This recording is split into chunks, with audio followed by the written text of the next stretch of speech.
The air in the vault was always cool, a damp, metallic scent clinging to the ancient paper. But that day, it felt colder, tighter.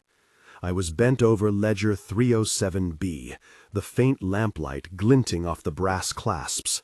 My fingers, calloused from years of farm work before this, traced the faded script. I wasn't supposed to be that close, not with her watching. But the temptation, the sheer intoxicating pull of something forbidden, made me lean in anyway.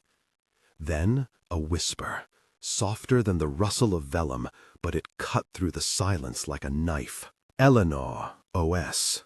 Look again, and I'll know. My breath hitched, the blood hammered in my ears. I froze, my body rigid, a deer caught in the flickering glow of a flashlight.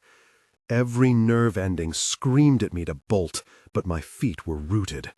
I could feel her eyes on me, an invisible weight pressing down.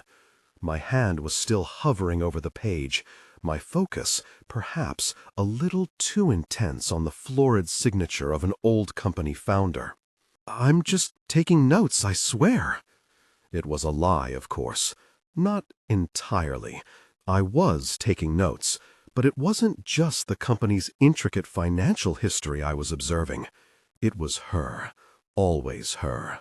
The way the light from the antique ceiling fixtures caught the silver strands in her dark hair, the sharp, elegant line of her jaw, the barely perceptible lift of her eyebrow when she thought I wasn't looking. My heart thrummed a dangerous rhythm against my ribs, a warning and an invitation all at once. I knew I was playing with fire, knew it in my bones, but the heat, God, the heat was irresistible. My name's Leo Maxwell, 22 years old, straight out of Pine Creek, a speck on the map where the biggest excitement was the annual Apple Blossom Festival. I'd landed a job here, in the city, at the Sterling Corporation's Historical Archives. Sterling Corp., it owned half the state, from timber mills to shipping lanes. My job was simple: retrieve, refile, transcribe, keep the ancient records of this empire in order. A humble task, really, for a humble man. But simple jobs, I was learning, could sometimes lead to the most complicated places. And my mentor, the woman who just whispered that chilling warning, was Eleanor Sterling. The Eleanor Sterling, widow of the late CEO Richard Sterling, and now the formidable head of the Sterling Foundation, and, unofficially, the true keeper of the company's legacy. She was around 45, I guessed, though age seemed to defer to her. She moved with a quiet power, a rustle of silk and expensive wool, always smelling faintly of lavender and old paper. Her beauty wasn't loud, it was classical, sculpted by grief and responsibility into something sharp and undeniably compelling. She was an iceberg, beautiful and deadly, and I was a tiny rowboat, sailing far too close. That moment in the vault, my fingers lingering over a forgotten entry, wasn't about company records. It was about her. About the flicker of something in her usually placid gaze, a shadow, a curiosity, perhaps even recognition. And I, like a fool, was reaching for it. The silence stretched, thick and heavy. The air itself seemed to crackle. She didn't move, didn't speak, just watched. My palms were sweating. My shirt, a simple cotton button-up, felt suddenly too tight. The scent of her perfume was subtly stronger now, or maybe it was just my heightened senses playing tricks. She stepped closer, the soft click of her sensible low heels echoing on the polished stone floor. Each step was a tiny hammer blow against my chest. My gaze was fixed on the ledger, but every fiber of my being was aware of her proximity. I could hear the delicate whisper of her dress, the faint, rhythmic sound of her breathing. I squeezed my eyes shut for a fraction of a second, praying for the floor to swallow me whole. This was it. I was going to be fired. Sent back to Pine Creek, my city dream shattered. And worse, I would never see her again. Then, her hand, cool and precise, settled on my shoulder. It wasn't a gentle touch, nor was it aggressive. It was an anchor, holding me in place. Eleanor, her voice now calm, almost clinical. "What precisely are you looking for, Mr. Maxwell?" Leo, VO. Her voice, when it came, wasn't the chilling whisper from before, but a low, even tone.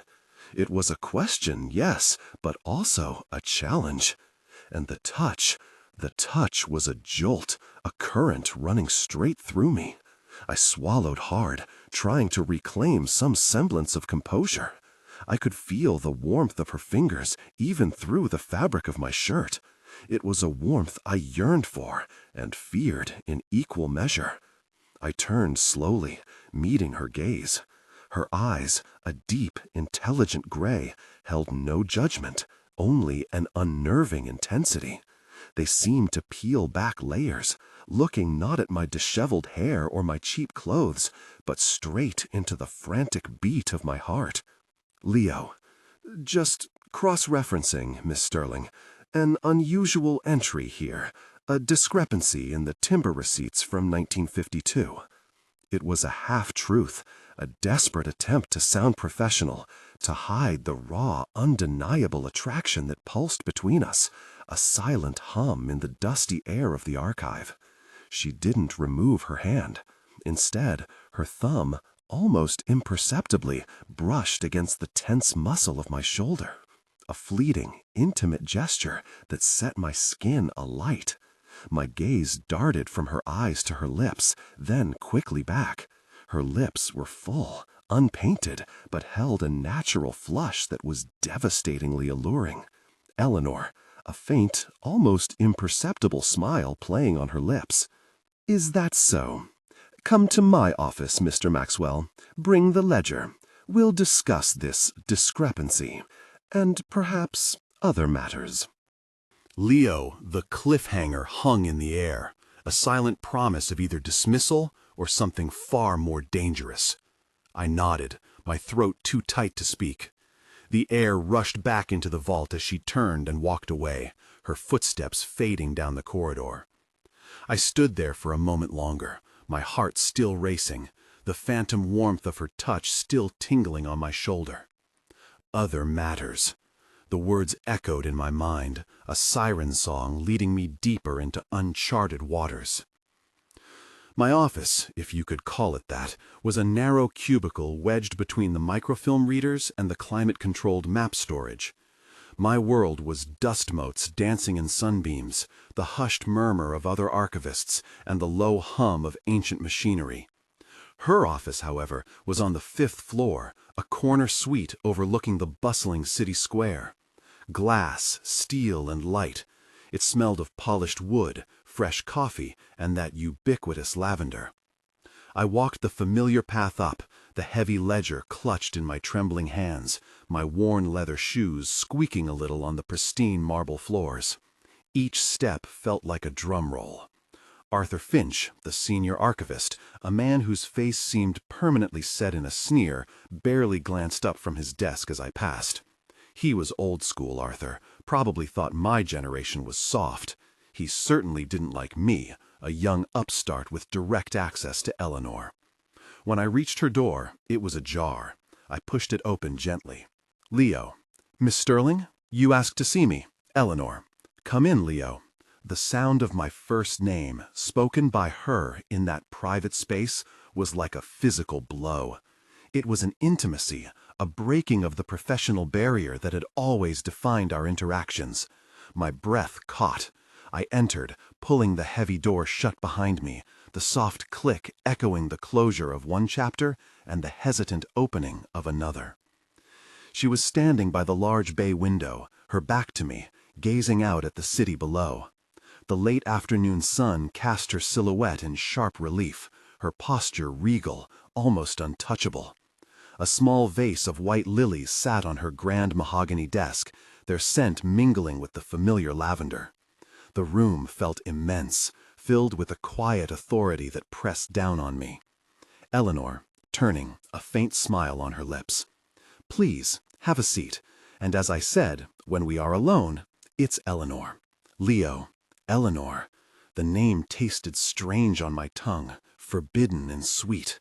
I swallowed, forcing myself to meet her eyes as I sat stiffly in one of the plush leather chairs opposite her desk. The ledger felt heavy on my lap. Leo, Eleanor. Right. About the timber receipts. Eleanor, waving a dismissive hand. "The receipts can wait. We both know that wasn't what you were truly focused on down there, Leo." My heart lurched, exposed, raw. I felt my face flush. She knew. She had seen it, whatever it was. The lingering gaze, the desperate curiosity, the hunger, all of it. All of it? Leo, I don't know what you mean. Her gaze unwavering, a hint of something unreadable in her eyes. "Don't you? You were looking at the signature of Elias Sterling, the founder, a man known for his meticulousness. Yet you seemed less interested in the figures and more in the flourish of his hand, as if you were trying to understand the man behind the ink." She stood, walking slowly around her desk, her movements fluid and graceful. My eyes followed her, mesmerized. She perched on the corner of the desk, closer now, her presence filling my senses. The scent of lavender, the subtle sheen of her dark silk blouse. "I've watched you, Leo. You don't just process the records, you study them. You try to unravel the stories hidden in the margins, the lives etched between the lines. It's a rare quality. Most people see only data. You see humanity." Her words were a balm, an unexpected validation, but they also terrified me. She saw too much. She understood too much. I was a simple boy from Pine Creek, and she was Eleanor Sterling. This path was fraught with peril. I just find history compelling, especially the history of a family that built so much. A soft, melancholic sigh escaping her lips. "It's a heavy history, Leo, built on ambition, sacrifice, and often profound loss. My husband, Richard, he carried that weight until his last breath, and now I carry it." Her voice softened, the clinical edge giving way to a raw vulnerability I hadn't seen before. Her gaze drifted to a framed photograph on her desk, a smiling, distinguished man, his arm around a younger, radiant Eleanor, her late husband. The pain was still there, a ghost in her eyes, even after all these years. A wistful smile. Richard loved this company more than anything. It was his life, his legacy. And when he died, suddenly, 10 years ago, a piece of me died with him. The company, the foundation, they became my anchor, my purpose. They still are. Sometimes it's all I have left of him. Every decision I make, every battle I fight in the boardroom, it's for him. She looked at me then, her gaze intense, searching. It was an invitation, a fragile opening into her carefully constructed world. "Do you understand, Leo? The weight of it? The absolute devotion required? Sometimes I wonder if I remember how to be anything else. Just Eleanor." The silence that followed was thick with unspoken grief and a dawning understanding. I saw past the elegant suits, the cool demeanor, the powerful name. I saw the widow, the woman who had buried a part of herself with her husband and filled the void with an empire. My heart, against all reason, ached. For her? I think so. My father, he lost our farm after a bad season. It wasn't a company, but it was his life. I saw what it did to him. The way a person can lose themselves trying to hold on to something. A knowing nod. Yes, precisely. VO. She rose, walking over to the small bar cart in the corner. "Whiskey?" she asked, without looking back. I hesitated, then nodded. I rarely drank, especially not whiskey, but tonight felt different. She poured 2 generous measures, the amber liquid glinting in the light, and handed one to me. Our fingers brushed. A spark, a jolt. This time, it felt deliberate. Eleanor, raising her glass, a hint of a challenge in her eyes. To understanding, then, and to breaking the rules, just a little. I met her gaze, a thrill shooting through me. Breaking rules. Her words echoed the dangerous hum in my own heart. I clinked my glass against hers, the sound surprisingly loud in the hushed room. The whiskey burned a path down my throat, warming me from the inside out. A week later, the invitation arrived on my desk. A small, cream-colored envelope, personally addressed. Inside, a simple card. Dinner, my residence, Friday, 7 p.m., informal. No RSVP, no corporate jargon. Just her handwriting, elegant and decisive. My stomach did a nervous flip. Arthur Finch, perched nearby, ostensibly sorting through a box of old blueprints, shot me a look of pure venom as he saw the card. He didn't say anything, but his eyes narrowed. He was always watching, always calculating. Arthur, a man pushing 60, with a permanent slump to his shoulders and a perpetually aggrieved expression, saw himself as the true heir to the archive's throne. He'd been passed over for promotions countless times, always overshadowed by the sterling name, always playing second fiddle. He resented Eleanor fiercely, saw her as an unqualified society woman holding a position that should be his. I knew he hated my presence in the archives, a fresh, young face with direct access to her. He suspected something. I could feel it in the way he lingered, in the sharp glances he threw my way. My ally, Clara Jenkins, a bright-eyed girl barely older than me, with a cascade of curly red hair, came up to my cubicle later that day. She was an assistant in the main office, but she often ran errands to the archives, and we'd struck up a casual friendship. Clara, leaning in, her voice low. "That was from Eleanor, wasn't it? The cream envelope? Arthur practically inhaled it with his eyeballs." Leo VO. I felt a flush creep up my neck. Clara was perceptive. "Yeah, dinner." Clara, her eyes widening slightly. "Dinner? At her place? Wow, she never does that. Not for staff. Be careful, Leo. Arthur's got a nose for trouble, and he's been sniffing around your corner of the archives more than usual lately. He's looking for something." To trip her up, and anyone associated with her. He's ambitious and not afraid to step on toes to get what he wants. A knot tightened in my stomach. I knew Clara was right. Arthur's ambition was a well-known, if unspoken, fact. He'd been trying to dig up dirt on Eleanor for years, ever since Richard Sterling's death left her in a position of power. He saw her as an obstacle, and he'd use any means necessary to remove it. Clara's warning, though gentle, was a stark reminder of the high stakes involved. But the thought of Eleanor, alone in her elegant home, waiting for me, it drowned out the fear. Her residence was a magnificent brownstone on a tree-lined street, a quiet oasis in the heart of the city. I arrived, my heart thumping a frantic rhythm, a cheap bottle of red wine clutched in my hand, feeling hopelessly out of place in my best and only suit. A silent maid led me to a grand living room where Eleanor was waiting. She wore a simple dark dress, something soft and flowing, not the sharp corporate attire she usually favored. Her hair was down, framing her face in a way that made her seem younger, more approachable. Her gray eyes, usually so guarded, held a softness I'd only glimpsed before. Eleanor. "Leo, you came." Her smile was small, genuine, and disarming. It hit me then. This wasn't a work dinner. This was personal. "Of course, you invited me. We talked about books, about art, about the city, anything but work." She laughed, a low, melodic sound I'd never heard before.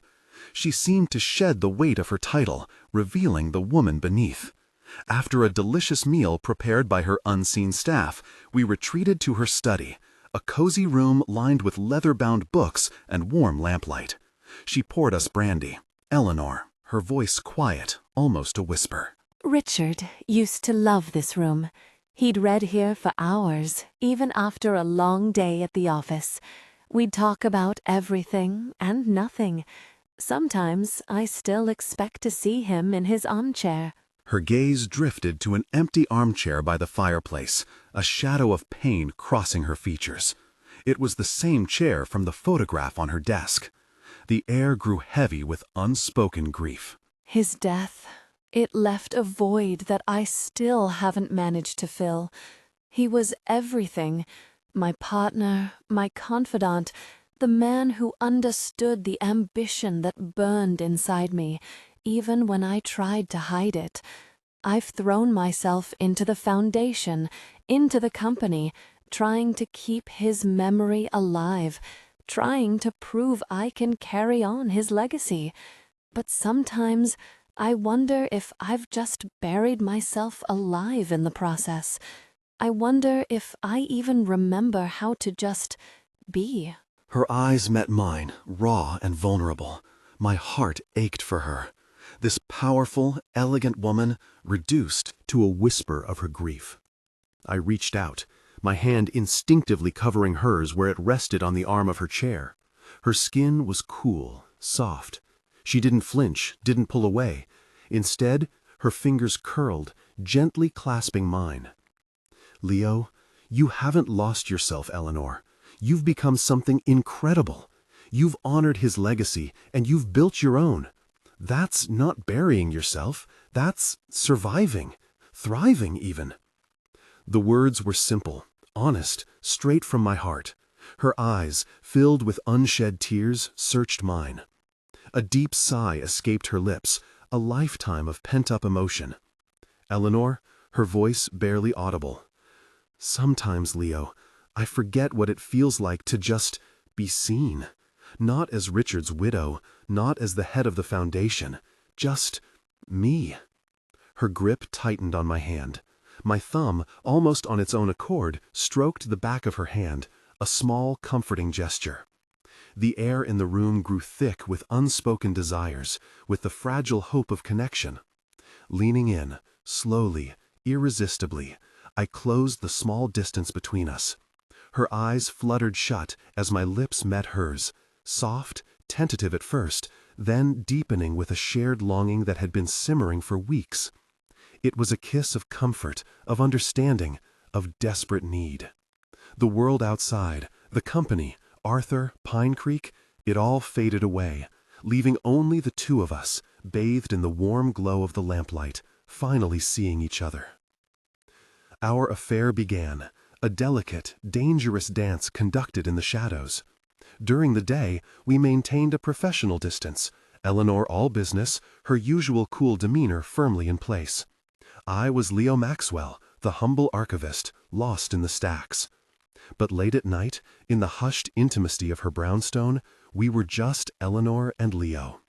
The city hummed outside her windows, a distant lullaby to our secret. We'd spend hours talking, sometimes just sitting in comfortable silence, her hand in mine. She told me stories of her life with Richard, the early days, their shared dreams. And I, in turn, told her about Pine Creek, about my family, the simple joys and struggles of a life so different from hers. I watched her shed the armor she wore, piece by piece, revealing the vulnerable, passionate woman beneath. Her laughter became more frequent, her touches more open, a gentle caress on my cheek, a lingering brush of her lips against my hair. One evening, as we sat by her fireplace, the flames casting dancing shadows on the walls, she traced the lines on my palm. Eleanor, a soft smile. You have strong hands, Leo, and a good heart. Richard always said, find someone who sees the good in you, even when you've forgotten it yourself. My heart swelled. I kissed her then, a long, deep kiss that tasted of brandy and longing, of the quiet strength we found in each other. It was a love born of shared vulnerability, of two vast, different lives intertwining in the most unexpected way. But the shadows of the outside world were always lurking. Arthur Finch was like a bloodhound. He saw everything, and he understood less. He'd started lingering near my cubicle after hours, pretending to file, but his eyes were always darting towards the main entrance, watching me. He asked Clara, casually, where I went after work sometimes. Clara, bless her, simply shrugged and said I was probably catching a bus. But his suspicion was a palpable thing, a chill in the air whenever he was near. One Tuesday, I stayed late to finish a transcription project. The archives were quiet, the only sound the rustle of paper and the soft click of my keyboard.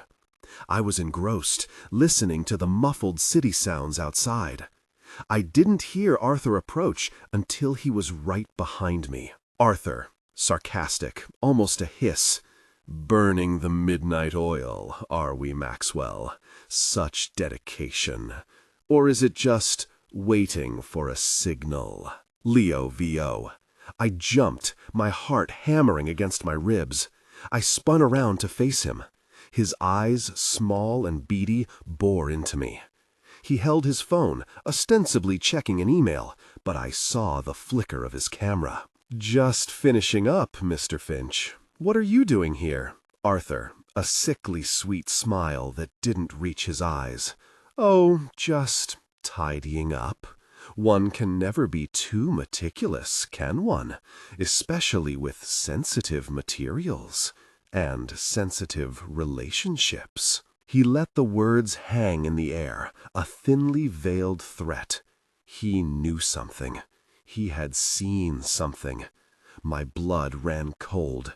He turned and walked away, his presence leaving a lingering scent of stale coffee and malice. The next day, Clara found me in the break room, her face pale. "Leo, you need to be careful. Arthur, he's showing people photos on his phone, whispering." VO, my stomach dropped. I tried to keep my face neutral. "Photos? Of what?" Clara, her voice barely a whisper. "Of you and Eleanor." A cold dread seeped into my bones. Arthur had gotten his evidence. I remembered the flash of his phone, the way he'd been lurking. "He showed me one. You were leaving the main entrance of the building last week, late, and Eleanor was coming out of her private elevator just a few seconds after you. It looks like you were waiting for her." And then he had another one. You two in the archive after hours just last night. You were close. Your hand was on her arm, her hand on your chest, like you were saying goodbye. He cropped it to make it look worse.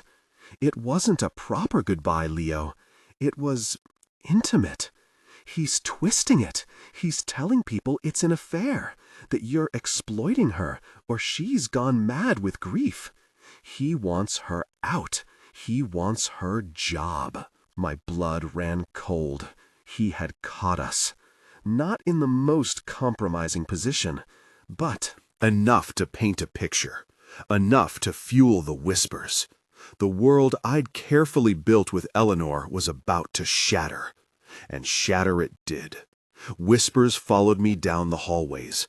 The casual hellos from colleagues grew stilted, their gazes lingering with a mixture of curiosity and disdain. I felt like an exhibit in a zoo. The quiet hum of the office was replaced by a constant, low murmur, 1,000 tiny voices dissecting my life, our lives. At the local diner, where I usually grabbed my lunch, the proprietress, Mrs. Gable, a woman who'd known me since I arrived, suddenly avoided my eyes. The entire town, or at least its corporate subset, seemed to know. During the day, Eleanor and I maintained an almost theatrical distance. She was icier than ever, her expression a mask of professional detachment. We wouldn't even make eye contact in meetings. It was a necessary cover, a desperate attempt to contain the damage. But every night I would still go to her brownstone. The risk was enormous, but the need to be with her, to find solace in her arms, was even greater. One night, as we sat in the quiet of her living room, her head on my shoulder, the silence was heavy with the weight of the day's scrutiny. I could feel the tension in her body, the faint tremor of her hand as she held mine. Eleanor, This is getting out of hand. Arthur, he's poisoning everyone. We can't keep doing this. Not like this. And what would you suggest, Leo? That we stop? That we surrender to his malice? To their judgment? I pulled away slightly, gently lifting her chin so she would look at me. Her eyes were clouded with a sadness I hadn't seen since that first night she spoke of Richard. No, never that. But maybe we should just lay low. Give it time to blow over. It won't blow over, Leo. Not when Arthur has been building his case for years. He won't stop until he sees me ruined. And you? He'll make sure you take the fall with me. A wave of fear washed over me. What if she was right? What if this powerful, elegant woman who had become my entire world was dragged down, and I along with her? My humble life, the simple dream of making a living in the city, could be shattered. And I won't let him. I won't let them take this from me. Not again. Not after Richard. Her eyes, though still wounded, hardened with a fierce resolve.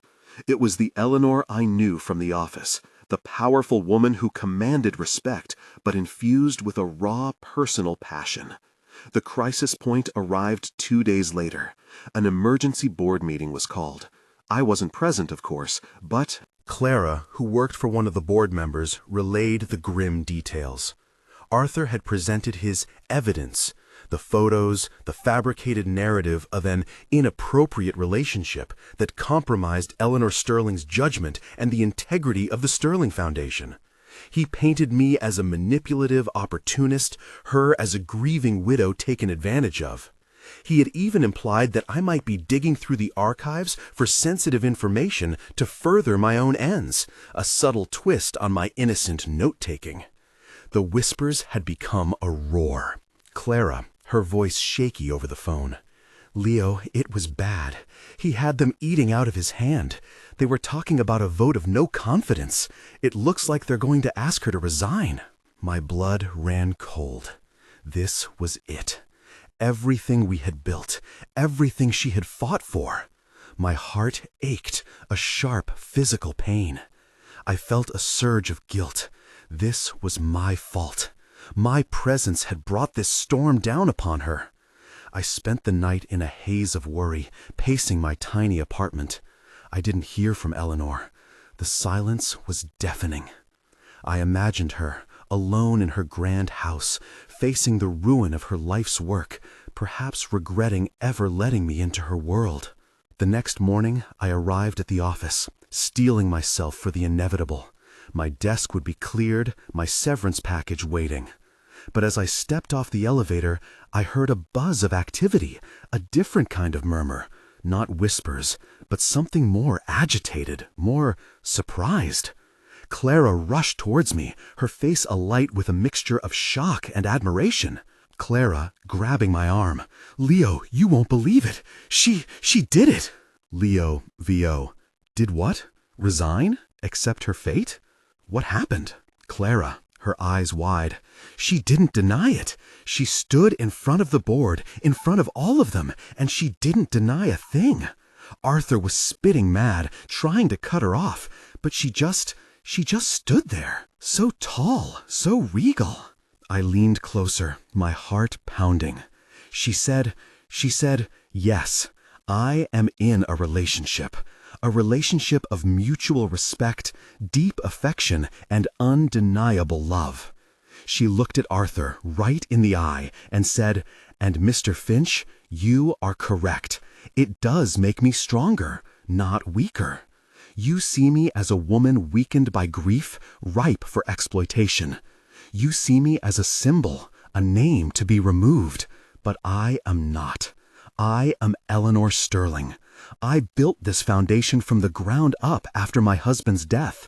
I navigated the company through the market crash, secured the merger that saved thousands of jobs, and I have personally overseen every major philanthropic initiative that has benefited this city for the last decade." Clara paused, catching her breath, her eyes shining. "My love," Eleanor continued, whether for my late husband or for the man I choose. To share my life with now is a private matter, but my commitment to this company, to this city, to your investments is not. It is etched in every ledger, every deed, every annual report. Are you truly prepared to dismiss the woman who holds the institutional memory of this corporation in her mind, who has steered this ship through every storm for 10 years, simply because her heart has found solace and strength? Because she chooses to live, to love, to be human, rather than remain a grieving statue? My indispensability, gentlemen, is not a boast. It is a fact. Remove me, and you remove the heart of this organization, the legacy of my family, and you invite chaos. Think carefully about what you are truly asking for. My jaw dropped. I was stunned. This was her, truly her, bold, unwavering, leveraging her power, not to deny, but to affirm, to weave her personal truth into her professional indispensability. Clara, they were speechless, Leo. Arthur was purple. One of the board members, old Mr. Davies, he just cleared his throat and said, "I believe Miss Sterling has made her abundantly clear."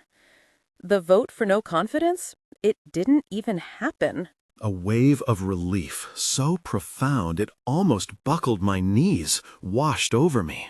She had done it. She had prevailed. And in doing so, she had claimed our relationship, not as a weakness, but as a source of strength. She had broken the rules, not in secret, but out in the open, and emerged victorious. The storm, though weathered, left its marks. The whispers didn't disappear entirely, but they changed. They were less condemning, more awe-filled. People still talked, but now it was about Eleanor's audacity, her fierce loyalty, her undeniable power. Arthur Finch, though still employed, was sidelined, his attempts to undermine her exposed as petty ambition. He avoided my gaze, shrinking further into his resentful world. Eleanor and I still had to maintain discretion. Our public distance remained. But the moments we shared, late at night in her brownstone, became even more precious, infused with a deeper intimacy born of surviving a shared trial. The risk was still there, always, but now it was a part of our story, a testament to the strength of what we had. 6 months later, the city lights shimmered outside Eleanor's living room window. The scent of lavender still filled her home, but now it was mingled with the faint aroma of the strong coffee I brewed for us every morning. My clothes were still simple, but now a comfortable robe, gifted by her, hung beside hers in her closet. Our routine was a quiet symphony of unspoken gestures. I'd arrive after everyone else had gone home from the office, let myself in with the key she'd given me. We'd share a late dinner, usually something simple I'd made or picked up from a small bistro near my old apartment. Then hours of talk, Or comfortable silence, her hand in mine, or her head on my chest, as we listened to classical music. Sometimes I'd wake before her, watching the first light creep over the city, and feel her stir beside me. The weight of her head on my shoulder, the soft brush of her hair against my cheek, was a comfort I'd never imagined. One morning, as I was pouring her coffee, she walked into the kitchen, her eyes still heavy with sleep, wearing one of my old shirts that was comically large on her. "You're still just taking notes, are you, Leo? Or are you finally ready to admit you're looking at something else entirely?" My heart skipped a beat.